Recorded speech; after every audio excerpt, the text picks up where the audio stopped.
আপনি যত বড় পাপী হন, আপনি যতই অন্যায় করেন না কেন, আল্লাহর রহমতের দরিয়া, আল্লাহর রহমতের দরজা আপনার জন্য খোলা আছে না নেই? জায়নামাজটা বিছিয়ে দেন, চোখের পানি ছেড়ে দেন, 2 রাকাত নামাজ পড়ে সেজদায় লুটিয়ে পড়ে কাঁদেন। যত গুনাহ আপনার হোক না কেন, আপনার গুনাহ মাফ করে কবুল করে নিবে কে? মুবাশশিরাম বিরাহমাতিল্লাহ, বিশ্বনবী তিনি সুসংবাদদাতা, বেয়ারার অফ গ্ল্যাড টাইডিংস, সুসংবাদ দেন। পাপী অবাধ্য সীমালঙ্ঘনকারীদেরকে তিনি আল্লাহর রহমতের সুসংবাদ দেন। আল্লাহর রহমত থেকে মুখ ফিরিয়ে নিও না। তিনি যে কত দয়ালু, তিনি যে তোমারে কত ভালোবাসে তুমি জানোই না। আমি আমাকে যত বেশি ভালোবাসি তার চেয়েও আমাকে বেশি ভালোবাসে কে? সবাই বলে নাই, বুঝতে পারে নাই বোধহয়। আমি আমাকে যত বেশি ভালোবাসি তার চেয়েও আমাকে বেশি ভালোবাসে কে?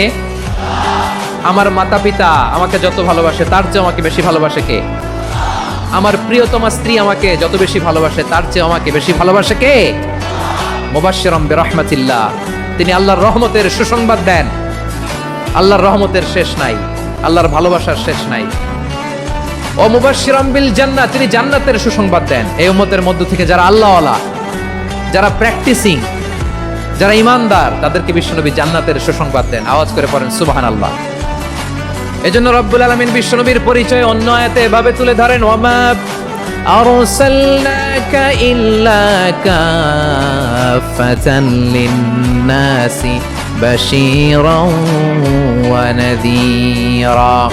নবী হে, আমি গোটা জগৎবাসীর জন্য আপনাকে সুসংবাদদাতা এবং সতর্ককারী করে জমিনে প্রেরণ করেছি।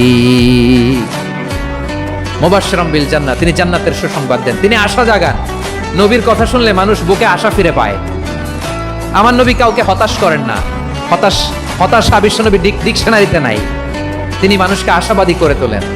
বিশ্বনবীর কথা শুনলে মানুষের হৃদয় নরম হয়, তারা আশা ফিরে পায়।